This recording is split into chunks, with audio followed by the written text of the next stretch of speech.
Hi, for those of you who haven't met me, I'm Ashley Avila-Dawson, and today I'm going to be doing my signature assignment presentation on obsessive compulsive disorder. So let's just get into it. Okay, very quickly before we get into everything else, I just want to define OCD. So, obsessive compulsive disorder, or OCD, is a condition characterized by obsessions and/or compulsions. Obsessions are recurrent, unwanted thoughts, while compulsions are repetitive behaviors or mental acts that are often performed in response to the obsession. So, typically with the goal of overall reducing their anxiety and discomfort from the urge. So this is very complex disorder and it's not totally understood, but honestly, compared to a lot of other mental health issues, they do have a lot of information on the brain pathways involved in it.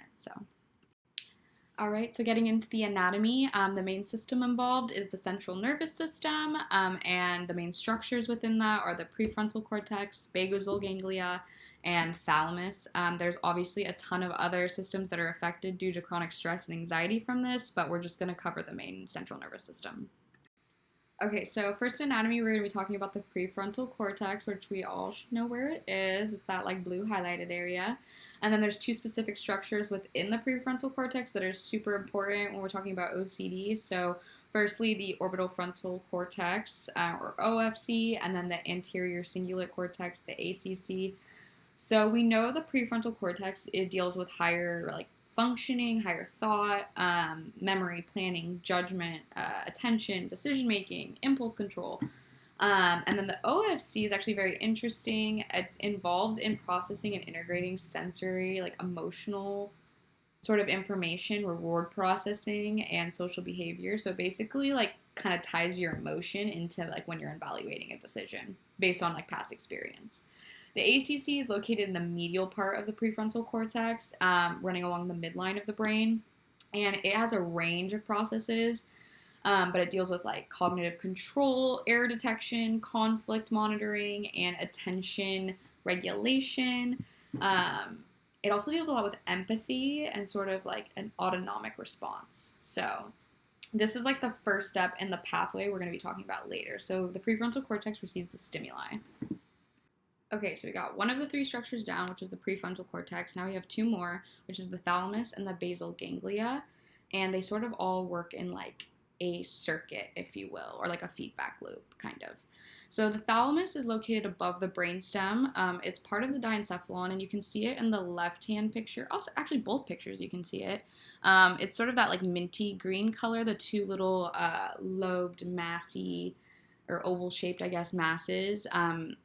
In between the cerebral cortex. They're made of gray matter, and the thalamus sort of just functions as a relay station in this circuit, and a filter, if you will. And the basal ganglia, which is next, we're going to specifically talk about, there's multiple structures within the basal ganglia, which are a group of interconnected subcortical nuclei. They're deep inside the brain, the middle of the brain.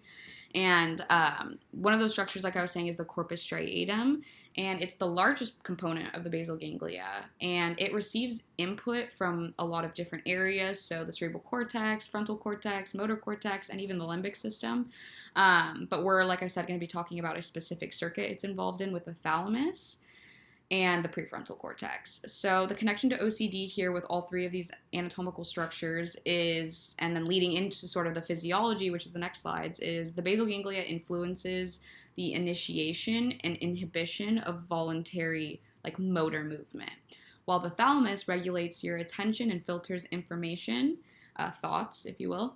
And then these structures with the prefrontal cortex make up a pathway, and it's really hard to pronounce. It's called corticostriatal thalamic cortical pathway. I hope I said that right. Which is dysregulated in OCD, and we're going to talk about that next. Okay, now we're on to physiology. So the main pathway we're going to be talking about here is that CSTC pathway, and then the neurotransmitters that are involved in OCD are serotonin, dopamine, and glutamate. Okay, so now we are at the pathway, finally, the CSTC pathway. This is involving those three regions of the brain we just talked about in the anatomy. So this is how they all kind of come together. So first and foremost, this is definitely oversimplified, but first and foremost, there is the initiation of a task by a stimulus, which could be sensory or a thought or something like that. Then the prefrontal cortex takes in that information and evaluates and initiates a response to the basal ganglia.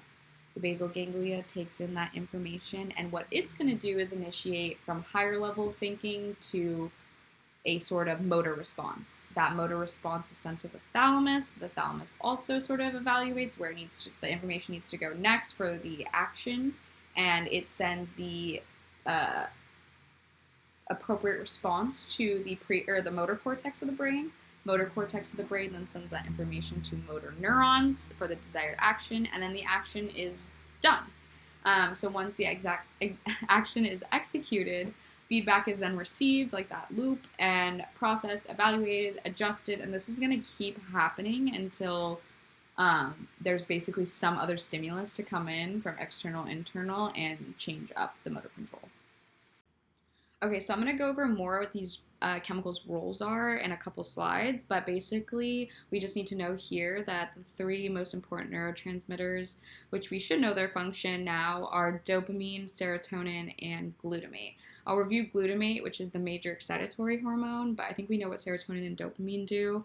Reward chemical versus like mood regulator. Okay, so this is actually like the semi-fun part where we get to talk about OCD now. Okay, so this is just going to be sort of a summarizing slide of all the things we just talked about and sort of their role in OCD. So dopamine is extremely heightened in areas like the basal ganglia where it's not supposed to be heightened, and so this contributes to sort of the compulsive behaviors and getting reward for them. Serotonin, there is a lack of, like a super deficiency, so this could also lead to the feelings of being hyper aware of your environment, and other increased related behaviors to OCD. And this is what's actually treated in therapy. Glutamate is the major excitatory chemical like we talked about, and so it plays a role in the direct and indirect pathways of the CDC pathway. So there's basically too much excitement happening. And then as for the brain regions, the prefrontal cortex deals with evaluating significance of like stimuli, error detection, response inhibition. So the dysfunction here leads to difficulties of the person with OCD regulating their thoughts and behaviors and obsessions. The basal ganglia is involved in motor control, habit formation, and the regulation of repetitive behavior. So this is the motor aspect of these sort of habitual actions that are seen with OCD. Because this area has tons of dopamine running through it and is heavily excited by glutamate. So the thalamus is then involved in regulating the attention and filtering those intrusive thoughts. So it kind of gets all dysregulated, and then it doesn't know how to see something as irrelevant or not like helpful in the situation. And then next we're going to just talk about how all this kind of comes together in OCD in the pathway. Okay, so I've thrown a lot of information at you, and this is the slide that kind of just like ties it all together. So increased activity in the orbitofrontal cortex is associated with heightened focus on concerns or obsessive thoughts. So when the orbitofrontal cortex, which is in the prefrontal cortex, is activated in response to something the brain perceives as danger or concern, it communicates with the basal ganglia. The basal ganglia circuitry consists of two opposing pathways. So we have an excitatory pathway, like I mentioned on the previous slide, and then we have an indirect pathway or inhibitory pathway. So when the orbitofrontal cortex sends a signal to the basal ganglia, it often leads to an action designed to alleviate the discomfort caused by the perceived danger of that stimulus. So the action is mediated by the direct pathway or the excitatory pathway in a healthy person. The indirect pathway then inhibits the further action. So in someone with OCD, the direct pathway is overexcitable. Too much glutamate's happening there and drowning out the activity of the indirect pathway and causing a difficult time from switching to the different behavior or turning focus away from the concern or thought or discomfort, urge, whatever it may be. So overactivity in the orbitofrontal cortex and the direct pathway of the basal ganglia increases occurrences of both the obsessions and the compulsions. So it kind of keeps it in this like horrible cycle.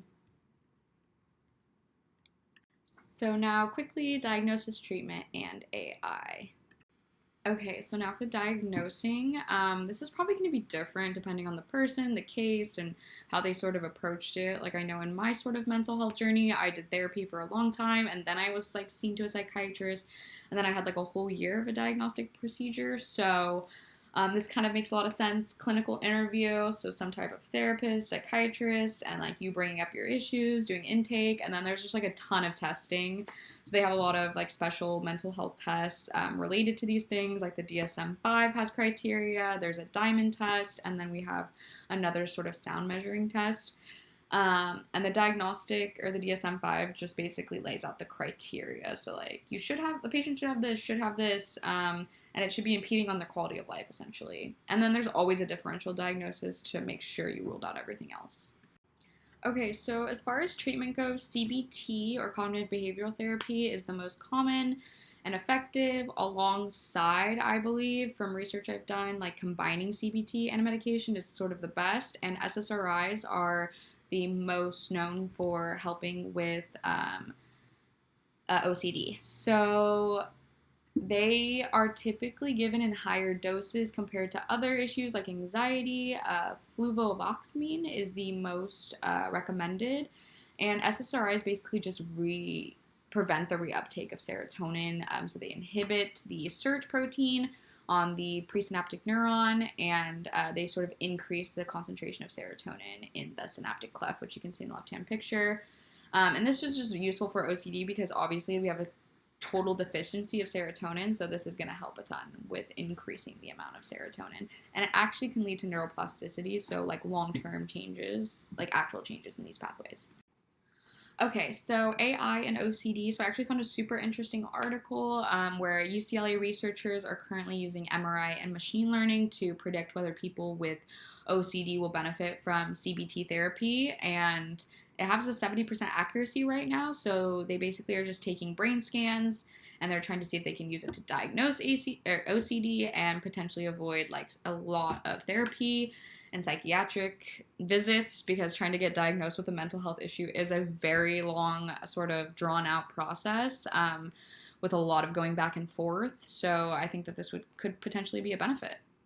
Oh my gosh. Okay, lastly, demographics. We are already at the end. So I kept it pretty brief here because I really wanted to focus on the physiology and pathophysiology, but I was actually pretty shocked by the lifetime prevalence of OCD, which is 2.3% in the whole population. And when this study was conducted, it showed that females do have a bit of a higher rate. But the most thing I was shocked by was you would think that most people wouldn't have like super severe cases of OCD, but actually 50% of the people have serious impairment from this condition, and only 14% with like a mild case, which was kind of shocking to me. So this does show, honestly, how like I feel like everybody's kind of like, oh, you got a little OCD, you do like, you know, you do things a little OCD, but after studying this, I feel like I'm probably not going to say that anymore, because this is a serious impairment, and 50% of people having it like severely means that it must be super insulting when they hear people just like talk about like, oh, you have a minor OCD thing. Like, no, this seems like a very serious issue, so should be taken very seriously and thought about that way so these people can receive help. Thank you everyone for watching my presentation. If you have any questions, please feel free to ask them in the comments. And this next part's just for Professor Ali. My resources, all my pictures are referenced by link on the slide. All my text references are on the next two slides. And in the PDF version, you can click the hyperlink for pictures. Thank you again.